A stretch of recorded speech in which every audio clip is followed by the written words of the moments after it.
since I'm the #1 in professional wrestling, everybody wants to jump on the bandwagon, man. The legend who became Hulk Hogan was first drawn to wrestling as a fan. A young musician named Terry Bollea, whose height and enthusiasm got noticed by the wrestlers he met. And they said, man, if you could gain some weight and get a little bit of shape, you got a little charisma there, you might be able to fit in with us. Bollea received his stage name, Hulk, after fellow wrestlers noticed he was bigger than Lou Ferrigno, the bodybuilder who played the Incredible Hulk on TV. We've got hundreds of thousands of Hulkamaniacs. We're gonna make Woodstock look like a backyard barbecue, brother. Hogan was not a graceful wrestler, but he was skilled in getting the audience on his side. He became an overwhelming crowd favorite, riding a huge wave of popularity he called Hulkamania. For me, you can turn your TV on some weekends and catch 10 saturating hours of Hulk Hogan or more, so I spent a lot of time in front of the camera. Hogan's pride in his work got him into legal trouble. In 1984, during a talk show appearance, comedian Richard Belzer asked Hogan to try a wrestling move on him. Hogan put Belzer in a real sleeper hold, causing him to pass out and collapse onto the hard studio floor.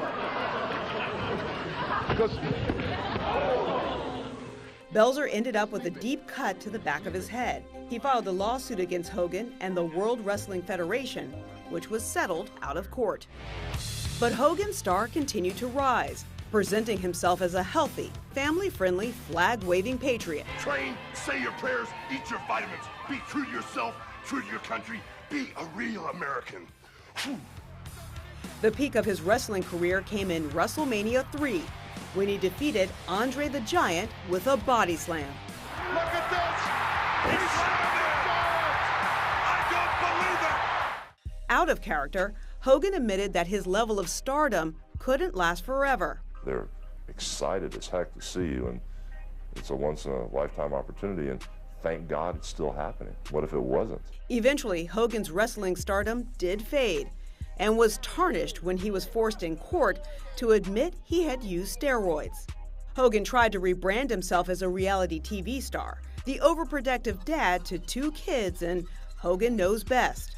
If we're dysfunctional, we're a normal dysfunctional family. But that family image was rocked after his longtime marriage ended, and a video later leaked online showed him having sex with a married woman. Hogan sued the website Gawker for invasion of privacy. The case ultimately bankrupted Gawker and ended with a $31 million settlement for Hogan. I think we made history today because I think we protected a lot of people from maybe going through what I went through. In the ring, on TV, or even in the courts, Hulk Hogan was a compelling entertainer who fulfilled the celebrity dream he had for himself.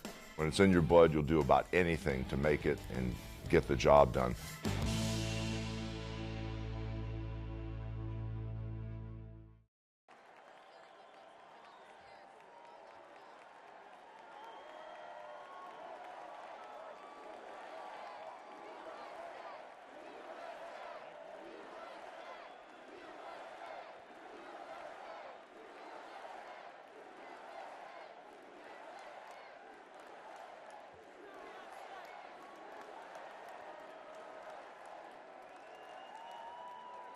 Well, let me tell you something, brother.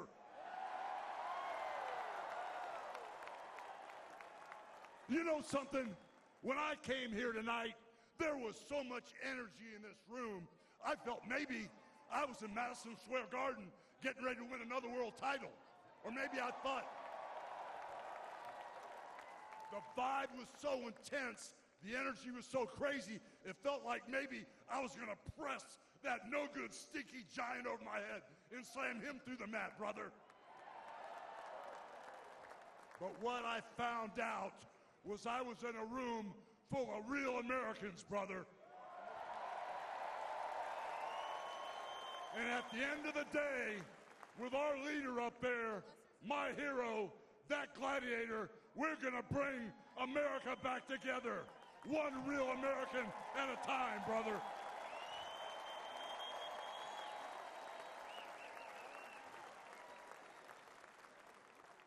You know something?